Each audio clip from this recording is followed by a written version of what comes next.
Dr. Oz spoke to COVID-19 patients on a show yesterday that are being treated with these drugs. And on a show today, here's what the patient said, but he also was speaking to doctors all around the country that are using this, off-label, compassionate care option while the trials are going on.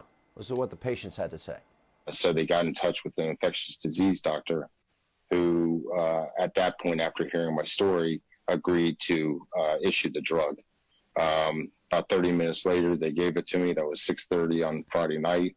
And by 4:45 in the morning, I woke up with no fever, no symptoms, and I felt great since. And is she doing okay on the medication? Otherwise, do you think it affected her course?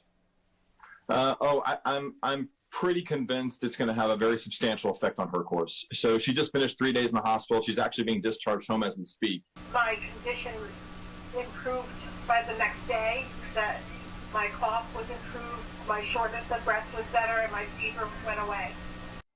All right, joining us now is Dr. Oz. Dr. Oz, what I love about you is I watched your show for years, one of the top syndicated shows in all of television, and it's so obvious how much you love caring for people. This is your life's calling, what you do. And you're smart, you're not reckless. You've interviewed the patients, you're interviewing doctors, you're talking to everybody. We've known about this drug for, since 1945.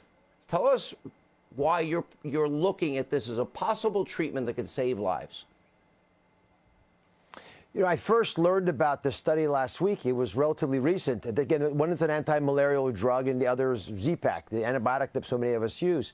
And this French doctor, Dr. Relt, had a very famous infectious disease specialist, had done some interesting work at a pilot study showing that he could get rid of the virus in 6 days in 100% of the patients he treated, as opposed to maybe 20 days in most patients who have COVID-19. That's a big deal. That dramatically shortens the infectivity.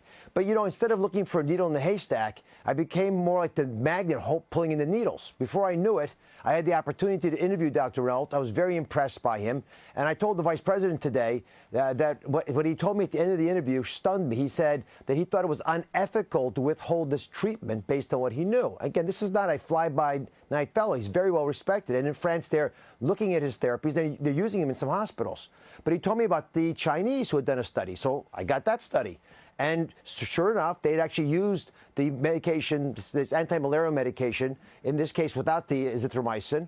And they found that in 20 out of 20 patients, there was improvement in the clinical condition within 2 days. And they get x-rays of their chest and CT scans as well. In 19 out of 20 patients, there was an improvement in 5 days in their lung scans. And the 20th patient improved a few days later. So now I'm getting all these studies, Sean. Even today, I got a few extra from people saying, here's the little work I did. It worked. Now, it's all anecdotal. Dr. Fauci's absolutely right. We don't have the kind of randomized trial that me, Dr. Adams, the people who study for the FDA these trials would expect. That stated, I was thrilled when Vice President Pence today told me that he was pleased that the FDA was okay with off-label use. Basically, what I'm hearing, and I hope I'm getting it right, is that although we don't want people using off-label products, if physicians need to take care of their patients, the U.S. government respects that reality.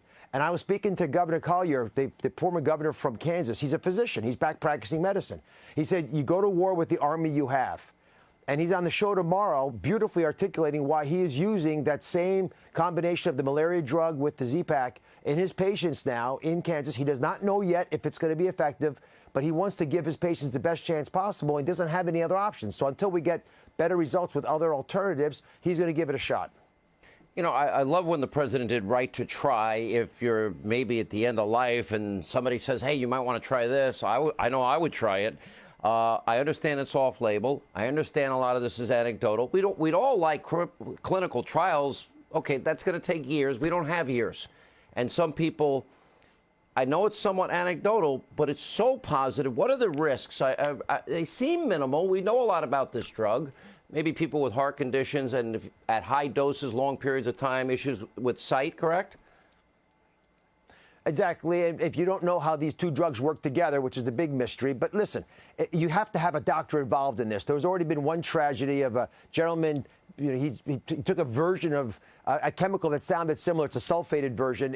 Use it in fish tanks and aquariums to get rid of parasites. And he made the chemistry experiment in his body and he died. So we do not want people using this stuff willy-nilly. You must talk to your physician. But a lot of doctors here in New York and around the country are getting comfortable with the idea of using this earlier in the course of the treatment of their patients. There's another trial that was submitted at my university, Columbia University, to look at first responders, people who are the ones who most likely get infected, the spouse of someone who's been diagnosed with COVID-19, to try to prevent the disease, because theoretically there may be benefit there. But Sean, take a step back. If we have ideas of compounds, this being an example, but there are others being developed, that could either shorten the duration of the illness, make you less contagious, or prevent you from getting it, that changes the entire equation. That no matter what we end up doing in terms of this current crisis, we'll have less of it to fear in the future. That gives everyone more confidence going forward. And now in record time, we broke down the sequence. Used to take years. What do we do it in 6 weeks? I love your show right now is much watched, very informational. How do you feel in the 20 seconds we have left? Convalescent plasma, people that have had the virus, recovered from the virus, you remove their plasma, they have the antibodies, and you can then IV it into people that are very sick. Promising? Very promising. Again, if it saved the life of the person who beat the virus, who had it initially, take those same antibodies that if you made them yourself, take them and use them as someone who's desperately ill, clinging to life. You can sort of push them over into the end zone so they can beat the battle. All right, great news. Keep up what you're doing, and must-watch television right now. Keep us up to speed on any latest developments that could save American lives. We appreciate what you're doing. Thank you.